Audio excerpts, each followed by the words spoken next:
नमस्कार. जिल्हा परिषद पंचायत समितीच्या निवडणूक आता सुरू आहेत आणि तुमच्या मनातील उमेदवार कोण? छायाताईंनी ओतूरमध्ये कामं कशी केलेली आहेत? चांगली कामं केलेली आहेत. आणि प्रशांत डुंबरे यांनी पंचायत समितीचे उमेदवार आहेत. काय सांगता माहिती नाही. हो नाही माहिती. म्हणजे छायाताईंनी चांगली कामं केलेली आहेत. जिल्हा परिषद पंचायत समितीची निवडणूक चालू आहे. ढालेवाडी ओतूर गटामध्ये काय? दादा छायाताई आमच्या उमेदवार म्हणून राष्ट्रवादी घड्याळ चिन्हामुळे चालतील आणि चांगली आहे त्यांची कामगिरी चांगली राहिलेली. अपेक्षित काय असेल त्यांच्याकडनं निवडून आल्यानंतर? कामं आपली विकास करायचा ओतूरगावचा विकास करायचा. आणि त्यांच्या माध्यमातून कोणती अशी चांगली ओतूरमध्ये कामं झालेली आहेत? तसं सरपंचांच्या आणि याच्या छायाताईंच्या माध्यमातून बराच विकास झाला ना गावामध्ये. रस्त्यांची कामं, लाईटीची कामं बरीच. प्रशांत काम चांगलं आहे. जिल्हा परिषद पंचायत समितीची निवडणूक सध्या चालू आहे. ओतूरमध्ये काय हवा आहे दादा? माझ्या मते तर राष्ट्रवादीची हवा तर छानच आहे, एक नंबर आहे. राष्ट्रवादीचे जे उमेदवार आहेत, दोन्ही उमेदवार आहेत, पंचायत समितीचा आणि जिल्हा परिषद उमेदवार दोन, त्यांची कामं कशी आहेत ओतूरमध्ये? भाऊचं काम पण छान आहे. उपसरपंच पण त्यांनी चांगल्यापैकी गाजवलेलं आहे आणि स्वच्छ कारभार. हां. घरी वेळ कमी देणार पण जनतेत वेळ जास्त देणार. आणि छायाताई तांबे यांचं त्यांचं पण सुंदर आहे काम. सगळीच कामं त्यांनी सगळी ॲक्टिव्ह केलेली आहेत मस्तपैकी.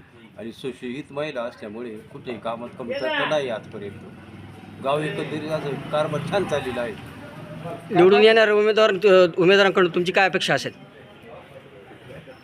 काय नाही, त्यांची आता ती कामं इथून मागत त्यांनी केलेली आहे, पण इथून पुढं ती कामं छान करणार का एवढी आम्हाला शाश्वती आहे त्यांची. ओतूरकरांचा कल काय? शरद पवार. दोन्ही राष्ट्रवादी दादा एकत्र झालेत ना? एकत्र होणार आता. छायाताई आम्ही आणि प्रशांत डुंबरे यांचं काम कसं राहील? एकदम चांगलं. एकदम चांगलं. छायाताईंचं काम. डॉक्टर आहे, हां हुशार आहे हां आणि शिक्षण आहे ना. हां. त्यामुळे ते आणि ओतूरगाव मोठं आहे. ओझर त्यामुळे फार कमी. ओतूरगावमुळे वगैरे वस्ते आहेत. त्यामुळे ओतूरला बरंच लेट पडत छायाला आंबेला. इथला दवाखाना झाला. त्यानंतर इकडं पोलीस स्टेशन झालं. इकडं जबरदगेश्वरी क्रीडा संकुल जबरदस्त कामं झाली. आणि आता यापुढं सुद्धा अजून होती.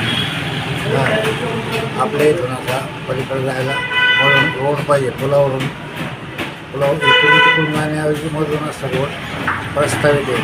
त्यानंतर ज्येष्ठ नागरिक समोर जागा आहे ना, त्या जागेमध्ये एम्पी थिएटरसारखं सांगितलं आहे त्यांना. त्यांनी प्रपोजल केले. आता मंत्रालयात देणार आहे पण. आणि आपलं औषध राष्ट्रवादीचं आपलं भागच राष्ट्रवादी. त्यामुळे ते 100%